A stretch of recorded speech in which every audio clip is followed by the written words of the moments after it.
Bilang sama sebelahnya, Anda orang yang luar biasa.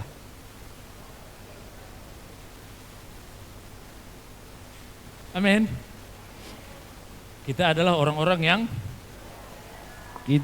orang-orang yang luar biasa di dalam Tuhan.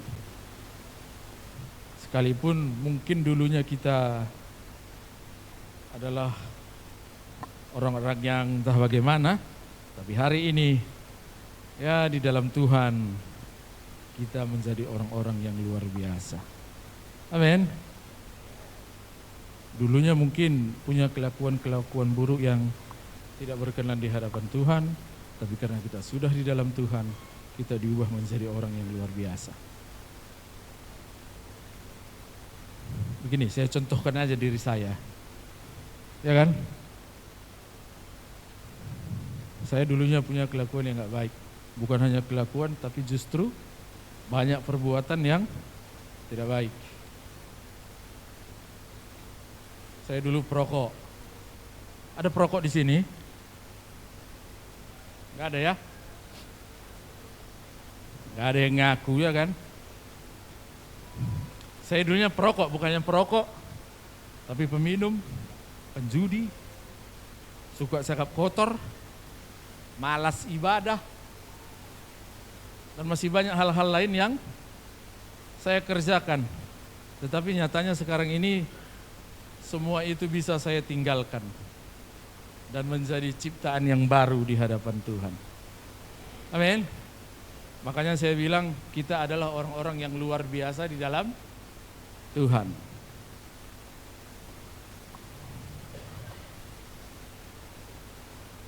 Semua kelakuan saya yang buruk itu bisa saya tinggalkan.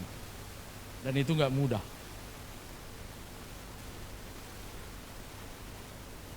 Waktu saya ingin tinggalkan itu bukan berarti tanpa godaan, bukan berarti tidak ada tantangan. Banyak. Tapi puji Tuhan bisa ditinggalkan.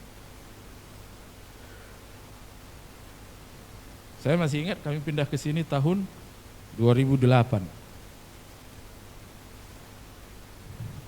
Tak selang beberapa lama kami pindah ke sini, ada teman saya juga yang pindah kemari.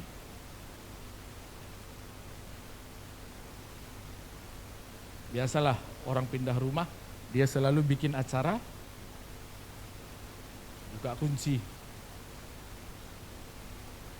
Begitu dia bikin acara buka kunci, ternyata dia undang teman-temannya. Dan di antara teman-temannya itu, ternyata teman-temanku juga. Yang sudah lama tidak pernah ketemu. Kami hadir ke sana, ternyata banyak yang saya kenal. Biasalah, apalagi orang kita Batak. Setiap kali ada acara, pasti ada apa? Makan.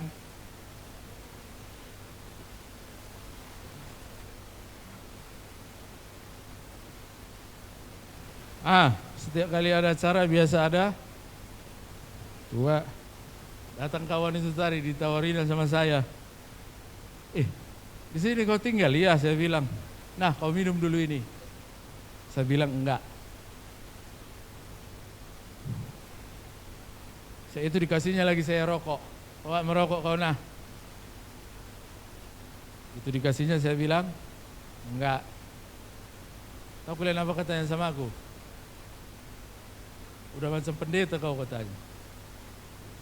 Karena dia belum tahu saya pendeta. Dalam hatiku berketawa aku kan.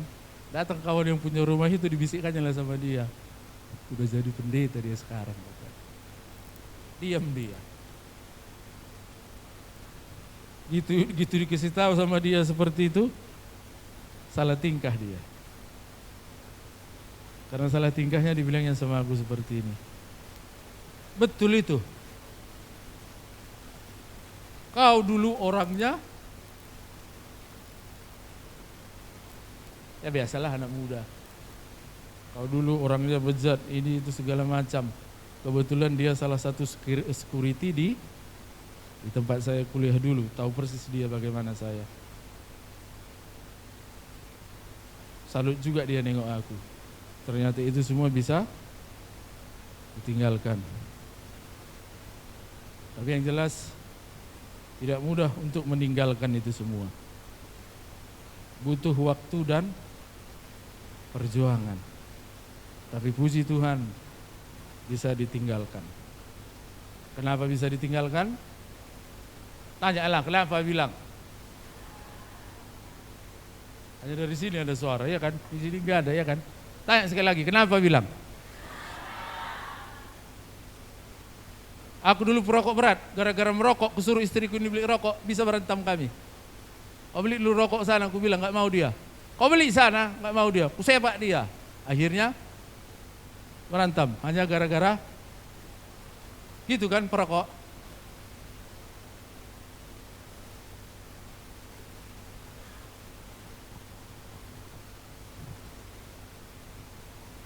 Ternyata untuk meninggalkan itu semua gak gampang dan tidak mudah. Ternyata butuh yang namanya komitmen.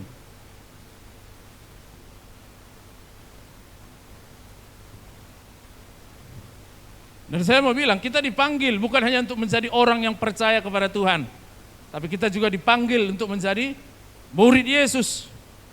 Murid Yesus itu berarti orang yang meneladani apa yang dilakukan oleh Yesus. Itulah artinya murid Yesus.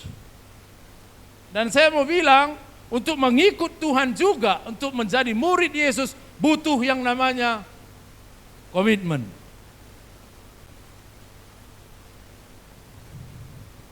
Waktu kita terima Yesus, itu enggak ada harga yang kita bayar. Karena itu adalah sebuah anugerah, gratis diberikan untuk siapa saja. Tapi untuk mengikut Yesus, ada harga yang harus dibayar. Apalagi untuk melayani Yesus, bukan hanya ada harga yang harus dibayar, tapi membayar harga dengan segala-galanya. Artinya harus ada komitmen dalam mengikut Yesus.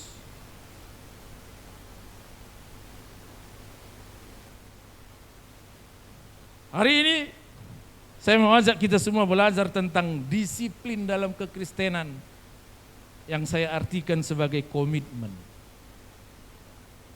Yang menjadi pertanyaan sekarang, apa komitmen itu?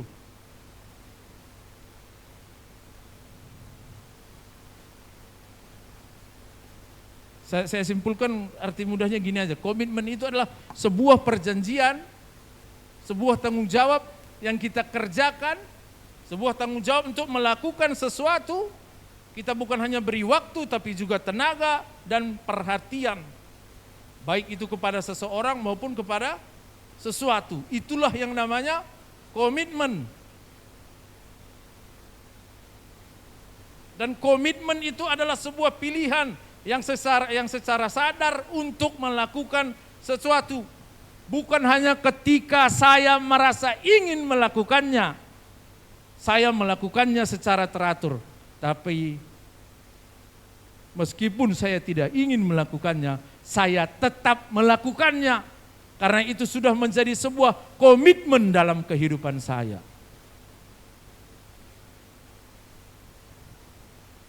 Dan saya mau bilang, kita hidup di zaman di mana komitmen itu tidak lagi penting dianggap oleh orang lain. Kenapa saya bilang seperti itu? Lihat saja, setiap hari angka perceraian semakin meningkat. Terjadi perselingkuhan. Bahkan di gereja pun semakin sulit untuk menemukan orang-orang yang berkomitmen. Tanya sebelahnya, gimana kau kawan bilang?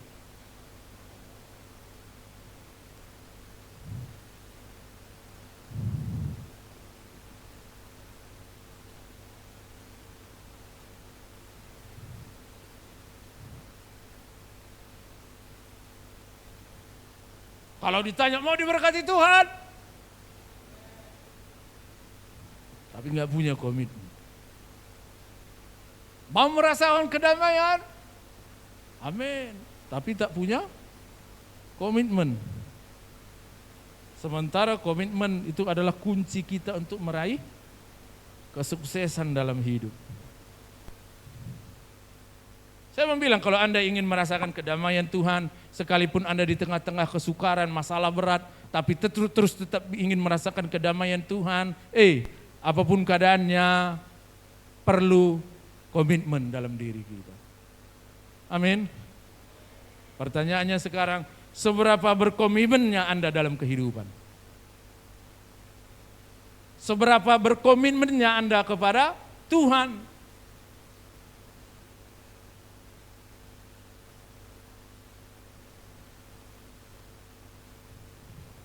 Coba kita buka dulu Lukas 9 ayat 57.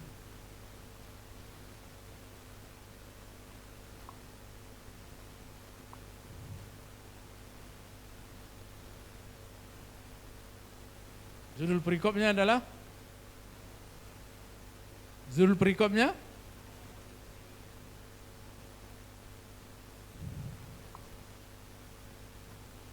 saya baca ya.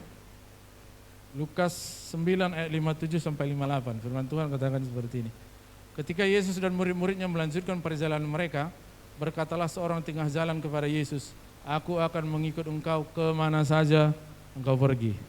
Yesus berkata kepadanya, "Serigala mempunyai liang dan burung mempunyai sarang, tetapi anak manusia tidak mempunyai tempat untuk meletakkan kepalanya." Kalau Anda dan saya mengaku sebagai murid Yesus, komitmen pertama yang harus kita miliki adalah berani untuk kehilangan kenyamanan hidup.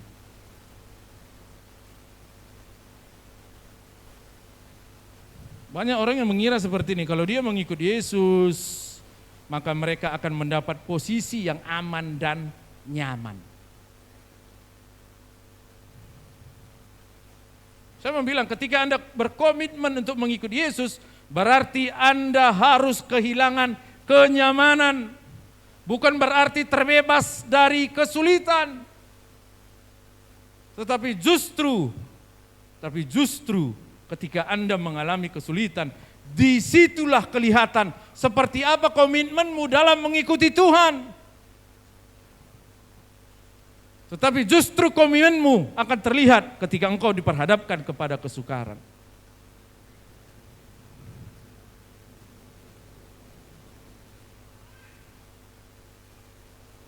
Komitmenmu terlihat ketika kau kesukaran, tetapi tetap berani memprioritaskan Tuhan. Itu adalah orang-orang yang luar biasa. Amin. Komitmenmu, kalau kau bilang kau murid Tuhan, komitmenmu akan terlihat ketika engkau rajin beribadah. Komitmenmu akan terlihat ketika engkau rajin komsel. Komitmenmu akan terlihat ketika engkau rajin kaum ibu. Komitmenmu akan terlihat ketika engkau rajin mengikuti ibadah Yud. Sekalipun mungkin cuaca tidak mendukung. Ada nggak di antara kita, dia datang ibadah, tapi begitu dilihatnya langit gelap, hujan mendung, dia nggak datang lagi ibadah. Ada? Halo, ada?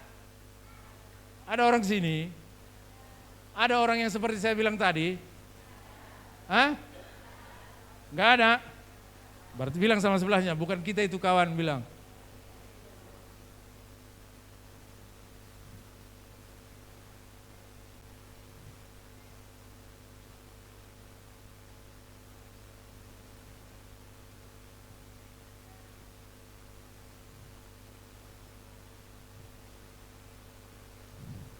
Kita kan punya pos PI, ya kan?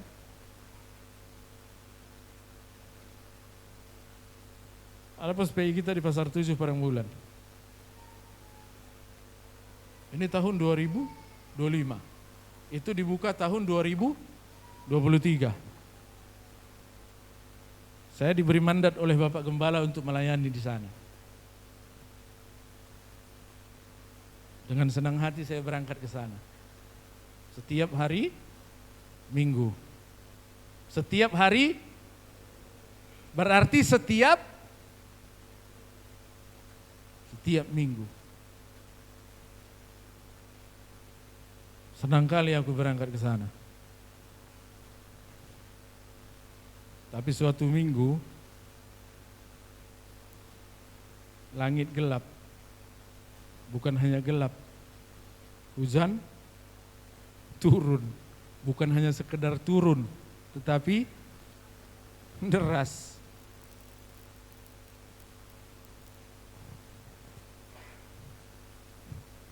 Bagaimana seandainya kalau aku telepon yang orang yang di sana, karena hari ini hujan deras, aku nggak jadi datang ke sana. Bagaimana penilaian orang terhadap saya?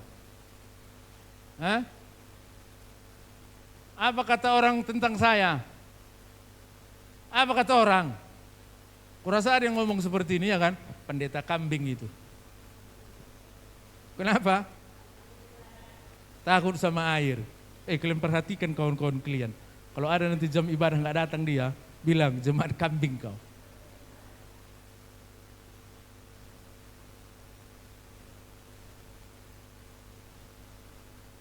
Aku nggak peduli mau langit cerah terang, mau gelap hujan, aku nggak peduli. Yang penting aku harus berangkat ke sana. Apa artinya itu? Sekalipun keadaan tidak mendukung, apa yang sudah kuputuskan itu harus tetap kulaksanakan. Itulah artinya komitmen. Kalau Anda berkomitmen untuk menjadi jemaat di tempat ini, mungkin ada perlakuan yang tidak mengenakan yang Anda terima, tapi apapun itu ceritanya, sekali Anda punya komitmen, harus tetap setia beribadah di tempat ini. Saya mau bilang, waktu Anda mendapatkan perlakuan-perlakuan yang gak enak dari orang lain, atau mungkin diceritakan, atau mungkin hal-hal yang buruk yang Anda terima, saya mau bilang, itu Anda sedang mengalami ketidaknyamanan hidup. Tapi waktu Anda alami itu, Anda tetap datang beribadah, aku mau kasih jempol sama Anda. Berarti Anda orang-orang yang punya komitmen. Ini enggak diceritakan sedikit aja pun.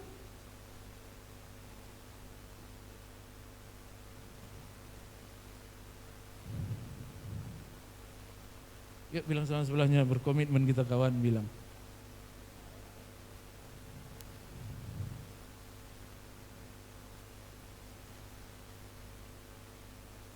Sakit sedikit aja pun kepalanya, datang. Aku mau bilang, dengar nih ya, ini betul nih. Mulai tahun yang lalu, bulan 10 atau bulan 11 itu, kepalaku ini sebelah kiri nyut-nyut terus.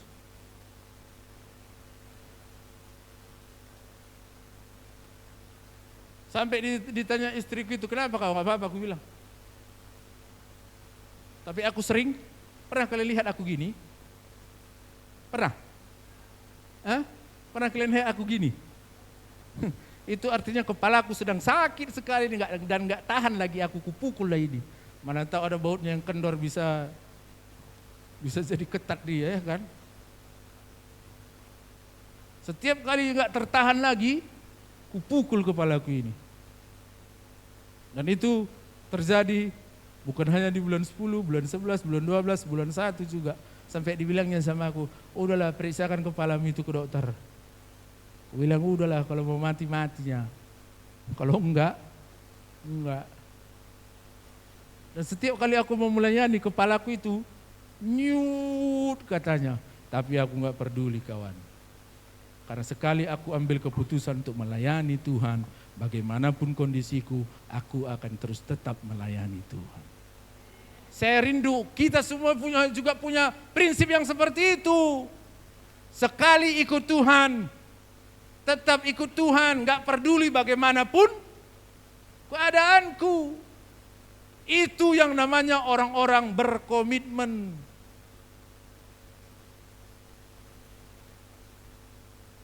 Dan tanpa ku sadari hilang sakit kepalaku itu.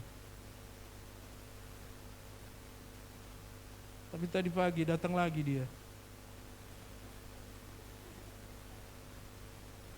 Sampai sekarang ini masih kurasakan hal yang sama. Terkadang terbersit juga di hatiku. Kuteleponlah bapak itu, kubilang sakit kepala aku, nggak bisa aku melayani. Tapi aku teringat apa yang sudah menjadi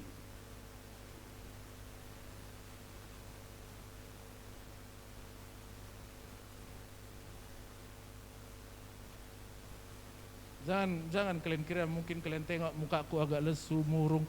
Jangan kalian kira nggak ada uangku. Belum tentu.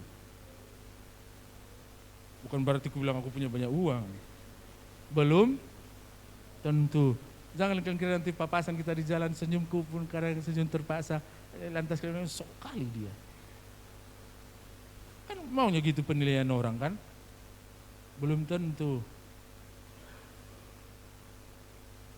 Karena nyut-nyut kepala rasanya mau pecah.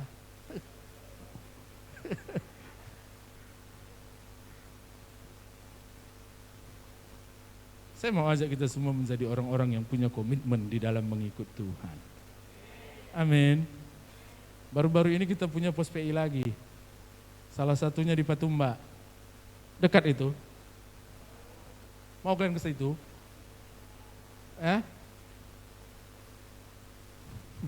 Dikasih juga saya mandat ke sana. Pergilah aku.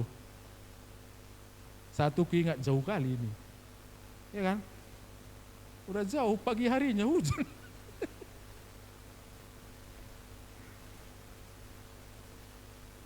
Rintik-rintik dia. Udah kuajak pula istriku, mau kau ikut? Mau. Ragu juga aku nengok dia, ya kan? Waktu pagi itu udah hujan mulai turun. Cemana? Pergi kita. Pergi katanya.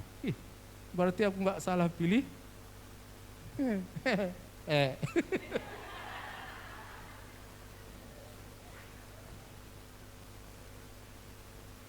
Berangkat kami.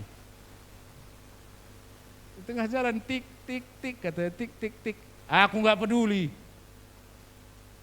Yang penting ada aku bawa mantel, mau hujan seperti apapun.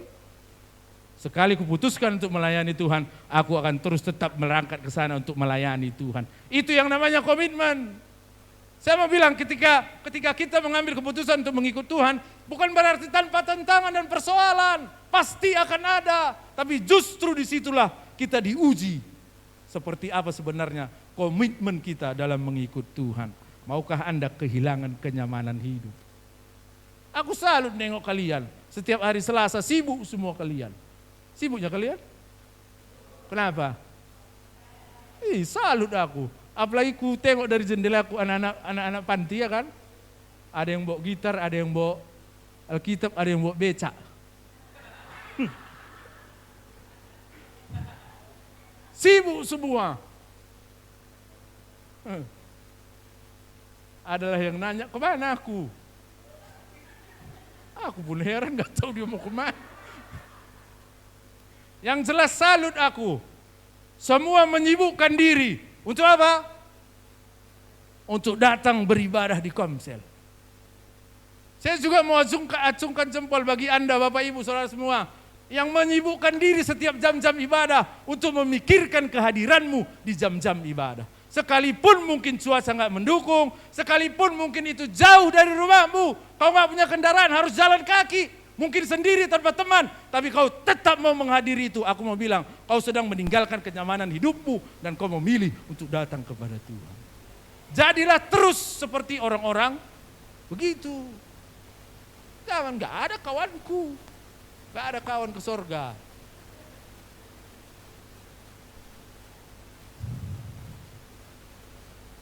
Hilang kenyamanan hidup berarti mengutamakan Tuhan.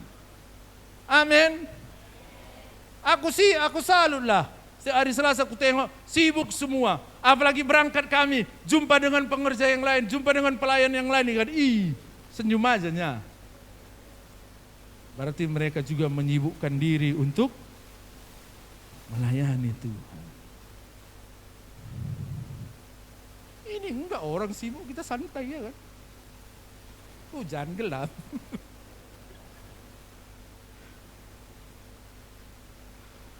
Bilang sama sebelahnya, jangan gitu kawan. Bilang,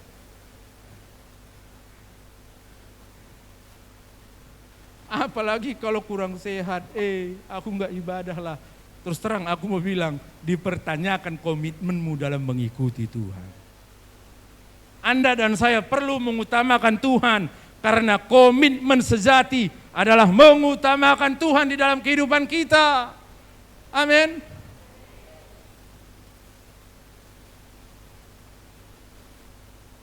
Rela kehilangan kenyamanan.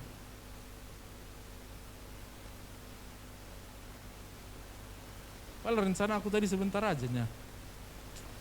Wah, yang kedua lah. Tahu babi? Jangan kalian tengok aku waktu aku bilang itu. Tahu babi? Ayam? Jalan-jalan lah orang itu. Jalan-jalan si babi sama si ayam. Waktu jalan-jalan orang itu, terbaca orang itulah sebuah spanduk. Spanduknya berisikan kata-kata seperti ini.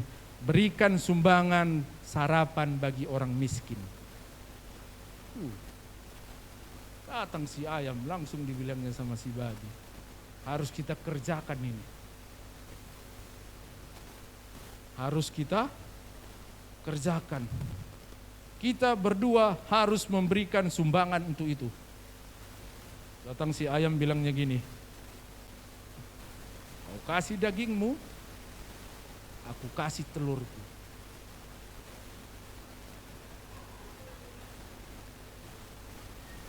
Ngerti kalian? Hah? Ada juga yang lobet sini ya. Kau kasih dagingmu biar makan daging orang itu. Aku kasih ayam, aku kasih telurku. Datang si babi bilangnya, oke, mantap itu. Tapi setelah itu sadar si babi. Kau ngakali kau. Kau ngasih telur, aku ngasih. Ngerti maksudnya ngasih daging? Apa? Berarti dia rela memberikan semuanya. Sedangkan si ayam, nah sebelahnya, kau babi atau ayam?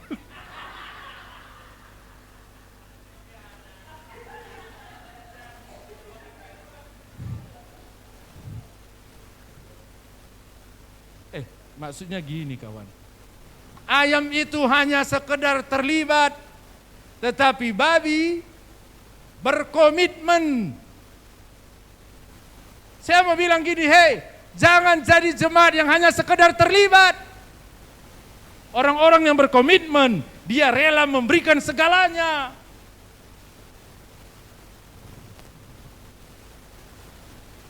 Bukan hanya sekedar hadir ibadah, tetapi terlibat dalam pelayanan. Makanya saya mau bilang, di Komsel ini tidak ada lagi orang yang pasif. Tapi biarlah Anda menjadi jemaat yang aktif. Bukan hanya sekedar hadir, bukan hanya terlibat di dalam ibadah, tapi terlibat di dalam pelayanan ibadah.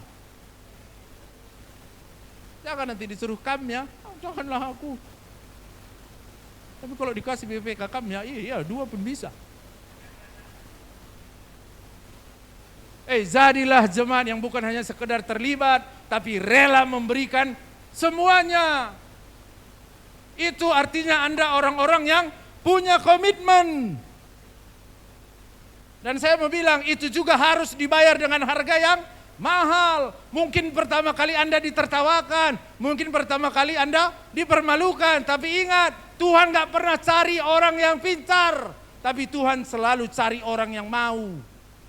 Pertanyaannya sekarang, maukah Anda? Aku bilang sama istriku, kau tengok ya, itu istri orang itu khotbah semua, cuma istriku yang enggak. Apapun ceritanya minggu depan khotbah kau, aku bilang. Enggak bisa aku, memang enggak bisa. Tapi pertanyaannya, mau enggak kau, aku bilang. Jadi pergumulannya rupanya. Dalam hatiku bilang gini, kau rasakan.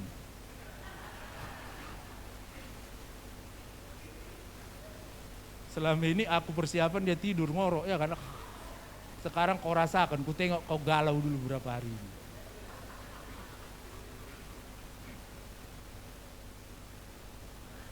Dengar nih, Tuhan gak pernah cari orang yang bisa, tapi dia mau cari orang yang mau. Jadilah Anda orang-orang yang mau terlibat di dalam pelayanan. Amin.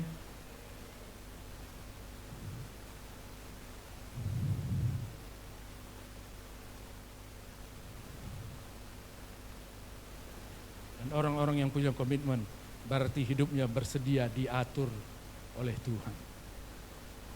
Amin. Sekalipun mungkin tak sesuai dengan keinginannya, tapi mau diatur oleh Tuhan. Yang terakhir, ayat 61.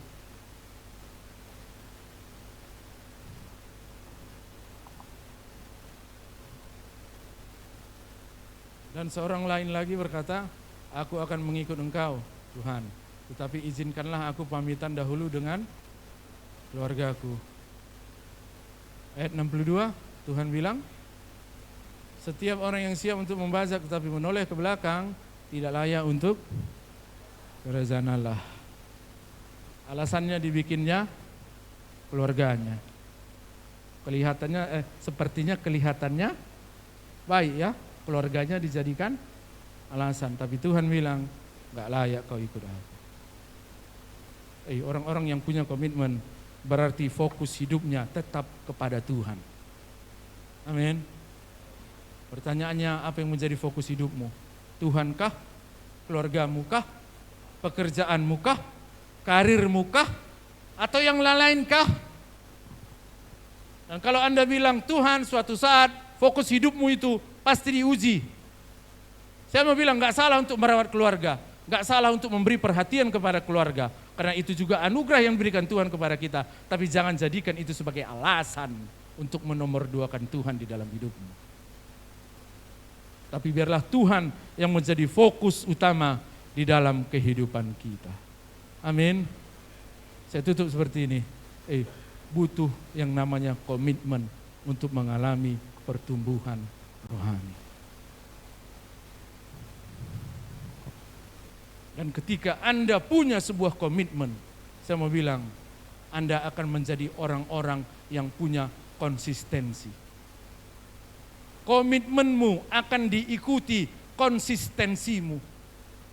Ketika Anda sudah berkomitmen, saya mau bilang, Anda akan secara terus-menerus melakukan itu di dalam kehidupanmu. Sekalipun sulit keadaan, sekalipun sukar situasi, tapi Anda akan terus melakukannya di dalam kehidupanmu. Karena orang-orang yang punya komitmen pasti punya konsisten di dalam kehidupannya. Dia nggak peduli bagaimana keadaannya. Dia nggak peduli sekalipun Tuhan nggak tolong dia terus tetap pegang komitmennya dan akan secara terus-menerus melakukan apa yang menjadi maunya Tuhan di dalam kehidupannya. Siang hari ini, yuk jadilah kita orang-orang yang punya komitmen, yang berani kehilangan kenyamanan hidup, yang lebih dari sekedar hanya terlibat, dan yang mau tetap memfokuskan hidupnya hanya kepada Tuhan saja.